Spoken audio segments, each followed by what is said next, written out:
Graça e paz nos sejam acrescentados todos os dias de nossa vida. E nesse momento onde nós queremos meditar um pouquinho sobre os textos bíblicos, de maneira especial sobre esse texto de Amós e sobre essa profecia que ele faz. Queridos irmãos e irmãs, tinha um fazendeiro muito rico, dono de uma grande propriedade, muitos bois, muito gado, muitas ovelhas, e também tinha várias colônias de terra onde ele tinha plantações. E ele só tinha um filho. E esse filho era o herdeiro natural de tudo. Só que esse filho não era um homem trabalhador, empenhado como seu pai. Como ele era filho dos outros fazendeiros vizinhos, dos outros amigos, todo final de semana ficava sábado e domingo em festa, voltava bêbado para casa, e o pai sempre chamava a atenção: meu filho, cuidado, toma cuidado com a tua vida, leva mais a sério. Esses meninos aí, eles estão se aproveitando de você, como a gente é que tem a maior propriedade, eles sabem que você paga tudo, eles são seus amigos enquanto você pode pagar, enquanto você fica bancando. Leva a sério o trabalho, que é um trabalho muito honrado, mas é um trabalho difícil. Nós temos vários empregados, eu tenho que cuidar de tudo sozinho, você quase não me ajuda, leva a sério, meu filho. Porque senão, daqui a pouco eu estou bem velho, daqui a pouco eu fico doente, daqui a pouco eu vou morrer, o que vai acontecer? Você não vai saber administrar essa terra, essa fazenda toda. E você vai continuar gastando, porque você já se acostumou com essas festas. E eles vão continuar se aproveitando de você, meu filho. E aí, de repente, você não vai mais saber como cuidar do gado, das ovelhas, das plantações.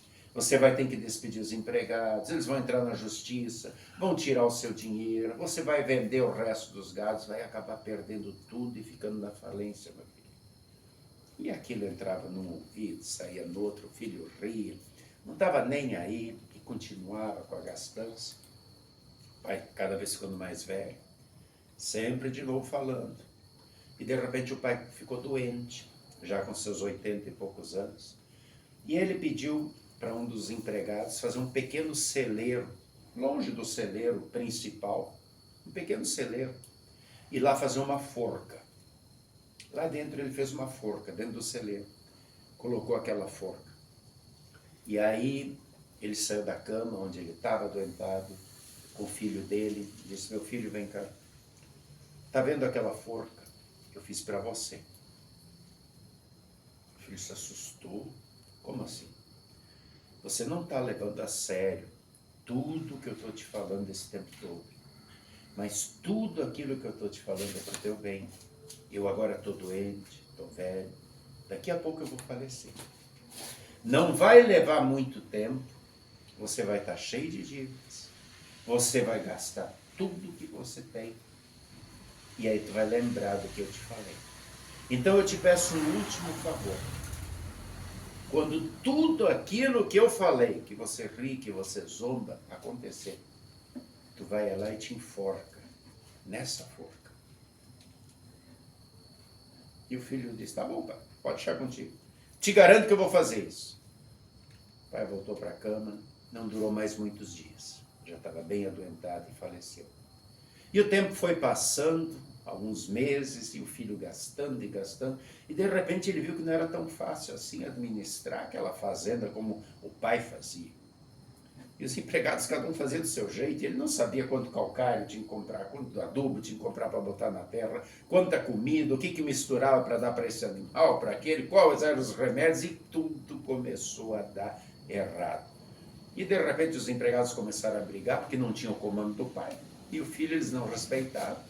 E ele começou a despedir, mandar embora, eles entravam na justiça, pegavam seus direitos, e de repente, 1 ano e pouco, acabou-se o dinheiro, porque as festas continuavam.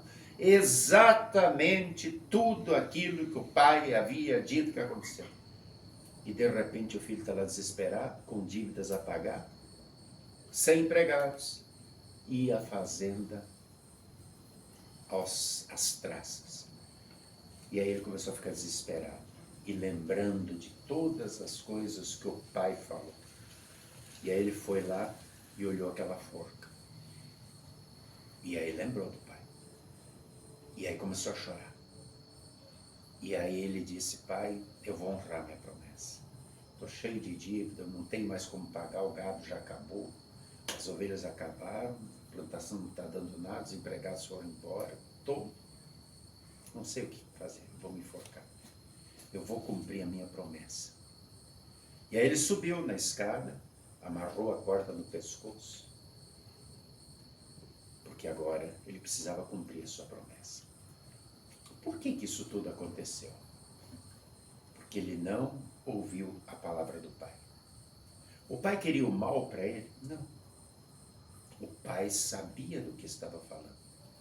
O pai via o caminho errado que o filho estava tomando e sempre quis orientar. Mas o ser humano é assim. Quando vem uma palavra que vai contra aquilo que eu estou fazendo e que está errado, eu não quero ouvir. Geralmente é assim. Quando a gente pega e diz para uma criança, não põe o dedo na tomada, ela vai querer testar. A gente sabe que não pode. Não mexe em faca, a gente sabe que não pode, mas a criança quer fazer. E não é só a criança, o adulto é assim também. Lá no Antigo Testamento, nós temos os profetas. Eles são chamados de profetas porque eles proferem a palavra de Deus. Não é a palavra deles. E muitos deles não eram nem da linha sacerdotal de Abraão, não eram os pastores. Eram pessoas que Deus havia chamado para dizer, olha, vai lá e avisa que alguma coisa errada está acontecendo. E esse é o caso de Amós. Mais ou menos 700, 750 anos antes de Jesus, Amós é chamado. E Deus diz, você vai lá e vai falar para o rei Jeroboão.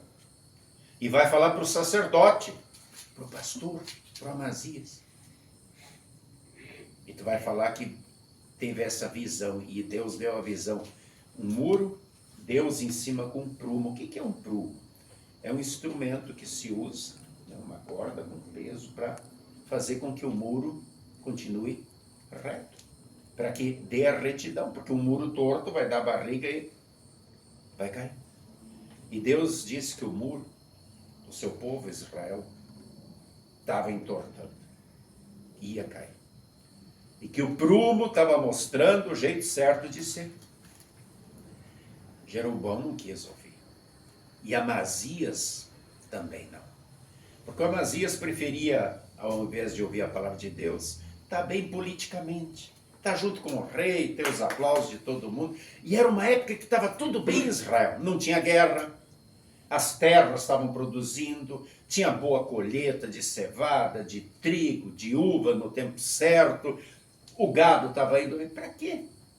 Para que seguir Deus? Geralmente quando está tudo muito bem na vida de uma pessoa, estou bem empregado, estou com saúde, estou com marido, estou com esposa, tudo está crescendo, a pessoa não lembra de Deus. A pessoa tem a tendência de esquecer Deus. E é isso que acontecia com Israel. E estavam começando com idolatria, festas e mais festas, e não tinha mais tempo para o culto. E Deus disse, olha aqui, ó, o muro está entortando, precisa ser endireitado. E ele deu ele mostrou a lei. O que o rei fez? E Amazias botaram Amós para correr dali. Vai pregar em outro lugar. Amazias preferiu o lado político, assim como vários pastores hoje em dia preferem, ao invés de pregar a palavra de Deus, de mostrar o prumo de Deus, preferem apoiar aquilo que a política, o politicamente correto diz que é certo. Ideologia de gênero, transexualidade, homossexualidade, fecha os olhos, não, está tudo certo, desde que te faça feliz, está tudo legal. Não está. O prumo de Deus diz, é homem e mulher. É macho e fêmea, o resto é pecado. Ah, o aborto, meu corpo, minhas regras, eu faço o que quiser. É assassinato. Você não está prejudicando só o seu corpo, tem uma vida lá dentro, você está assassinando, você está matando. E muitas pessoas fecham os olhos, muitos pastores, muitas igrejas, e preferem se aliar ao politicamente correto, como Amazias fez. Depois veio o castigo. Não quiseram ouvir a palavra de Deus. Não quiseram seguir o prumo de Deus, a lei de Deus. E o povo foi atacado, perdeu a guerra. E como Amós havia dito, ele disse, eu não estou falando por mim, eu não sou profeta. Eu cuido de bois, eu cuido de sicômoros. Sicômoros é tipo um figo que tem por lá. Mas Deus mandou falar. E ele disse para Amazias, você vai morrer, você vai ver seus filhos morrerem, sua mulher vai virar prostituta. E foi o que aconteceu. Não quiseram ouvir o prumo de Deus. Quantas e quantas pessoas gostam do pecado, se agarram ao pecado, e quando vem Deus com os 10 mandamentos e diz, honrarás a teu pai e a tua mãe, para que vás bem muito tempo sobre a terra. Não mate, não tenha raiva, ódio. Não adultere, seja fiel ao teu marido, tua esposa. Não furte, não roube, não passe a perna, não engane os outros. Não minta, não seja fofoqueiro. Não cobice o que não é teu. As pessoas fecham o ouvido porque já estão agarradas ao pecado e aquilo faz parte. Ah, mentira, se não me prejudicar, não tem nada a ver com isso, é uma narrativa. Ah, o furto não roubaram nada meu, não tem nada a ver com isso. É só um jeitinho que se dá de corrupção. E as pessoas vão se agarrando, vão achando que é tudo fácil, porque todo mundo faz. E a sociedade aceita. E esquecem do prumo. O prumo foi dado por Deus, é a lei, os 10 mandamentos, para nos proteger.